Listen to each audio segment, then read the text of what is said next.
Merhaba arkadaşlar. Bugün Kalbim Ege'de kaldı serimizde Aydın'ın Didim ilçesinin Akbük kasabasındayız. Keyifli seyirler.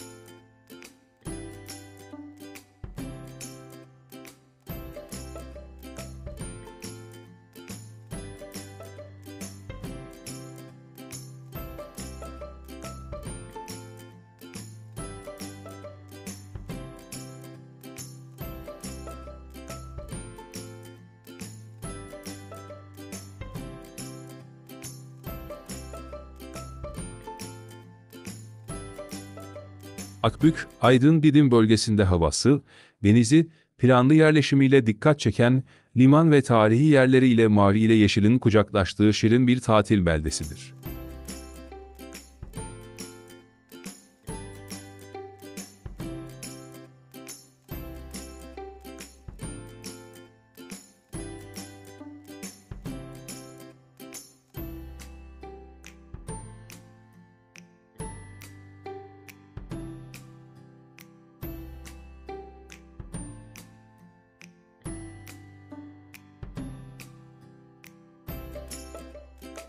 Didim'in bir mahallesi olan Akbük, yaklaşık 11 kilometrelik sahil şeridi üzerinde yeşili ve maviyi çarpıcı şekilde bir getirir. Adını Akbük koyundan alan mahallede irili ufaklı onlarca bakir koy bulunmaktadır. Nem oranı çok düşük, temiz havası ile gürültüden uzak, dinlenerek tatil yapmak isteyenler için bulunmaz bir cennettir.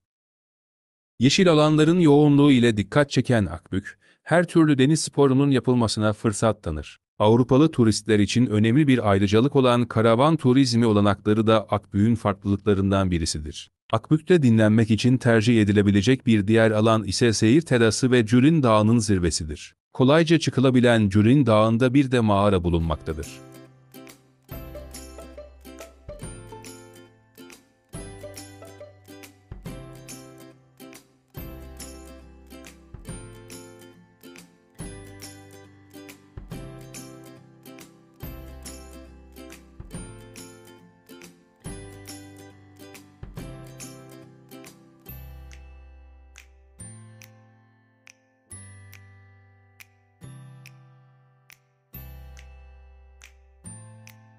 Saplıada, Sahte Cennet, Kazıklı Koyu belli başlı yerleşimler. Akbük sırtlarından Rasos ve sonrasında Bodrum'a da giden bir asfalt yol da var. Oldukça sessiz oluşuyla dikkat çeken bu yol orman ve pek çok irili ufaklı yerleşimin içinden geçiyor.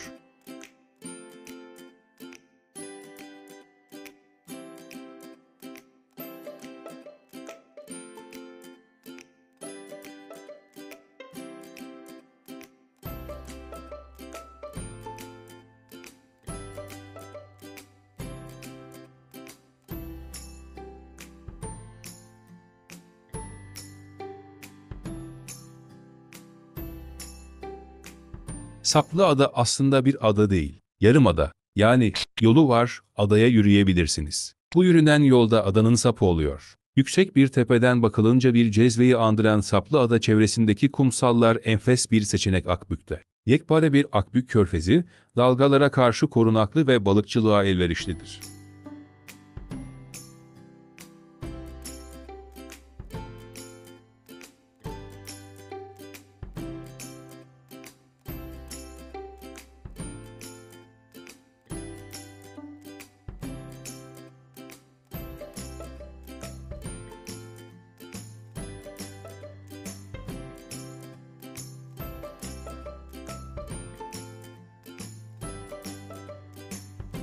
Gürültüden uzak, temiz havası ile ülke turizminde denizin mavisi ile ormanın yeşilinin buluşma noktasında tatil arzulayanlar için bulunmaz bir cennettir. Yeşil alanların çokluğu ile dikkat çeken Akbük, yaklaşık 11 kilometrelik bir sahil şeridinde kurulu olup, her türlü deniz sporunun yapılmasına da müsaittir.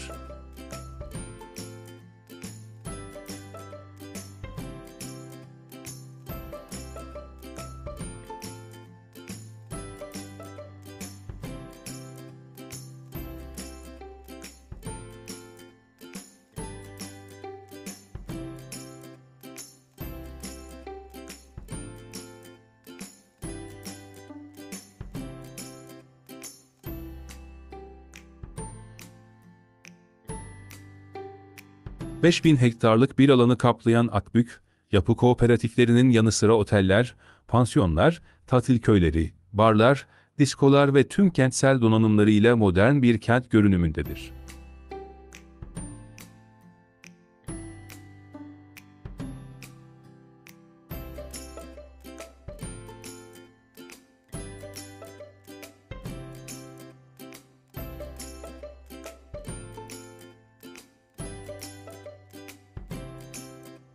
Akbük 1991 yılında alınan bir kararla belediye statüsünü kazandı. O tarihten bugüne geçen kısacık zaman diliminde köyden kentleşmeye doğru gelişimin başarılı bir örneğinin hayata geçtiği Akbük'ün ekonomisi turizme ve balıkçılığa dayalı.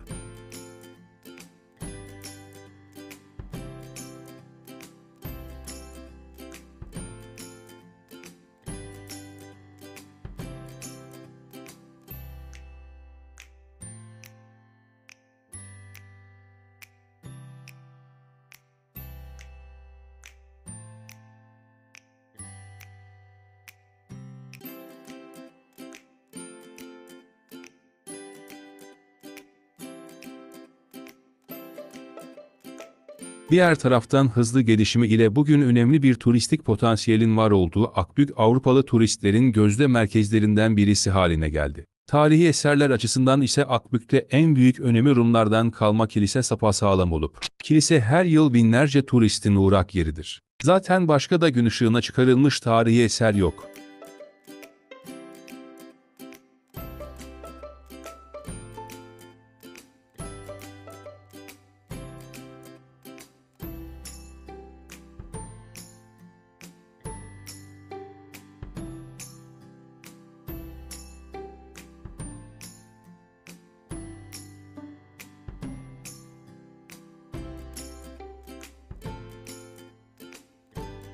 Akbük'e gitmek için pek çok alternatifiniz var. İzmir istikametinden gelenler Söke Ovası'nı dümdüz geçtikten sonra altından Menderes Nehri'nin aktığı son köprünün bitiminde Didim tabelalarını göreceklerdir. Buradan sağa dönerseniz Didim'e, oradan da Didim üzerinden Akbük'e geçebilirsiniz. Fakat en kestirmesi, Didim'e dönmeden Bodrum yoluna devam edip sağ tarafta bir petrol istasyonunu bırakıp yokuşu çıkınca yine sağ tarafta irili ufaklı tabelalarıyla Akbük yol sapağına devam etmek olacaktır.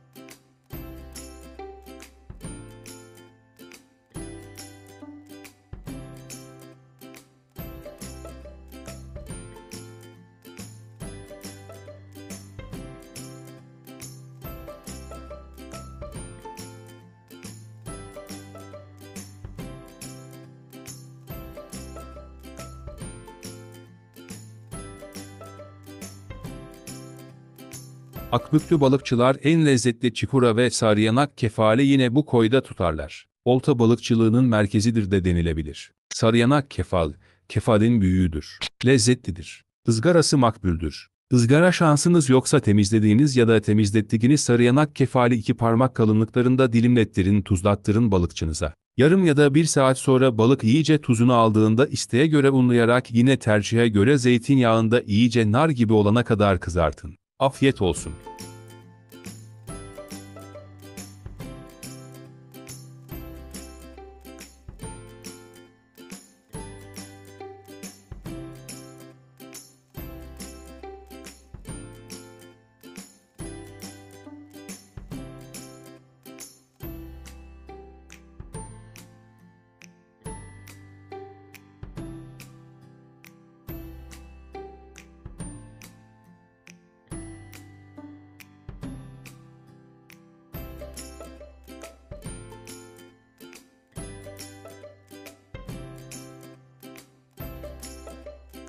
Akbük Kilisesi Osmanlı zamanında 1870'lerde yapılmış. Akbük merkezinde iskelenin kenarında yer alıyor. 1970'lere kadar ilkokul olarak kullanılan kilise 2 girişe sahip ve taş işçiliğinin güzel bir örneğini sergiliyor.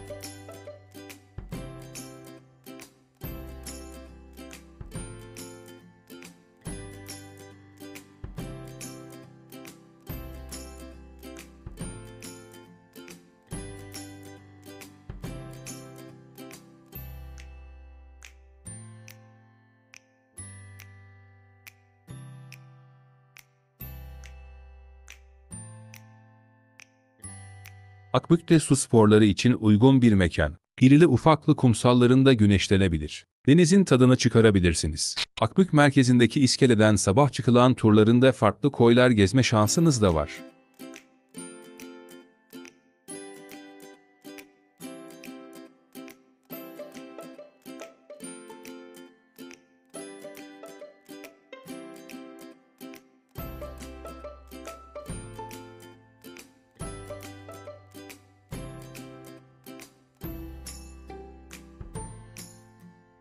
Kalbim Ege'de kaldı serimizde Aydın Didim Akbük'ten bu kadar. Umarım beğenmişsinizdir. Gelecek bölümde başka yerlerde tekrar görüşmek üzere, şimdilik hoşça kalın. Bu arada kanalımızı takip etmeyi unutmayın.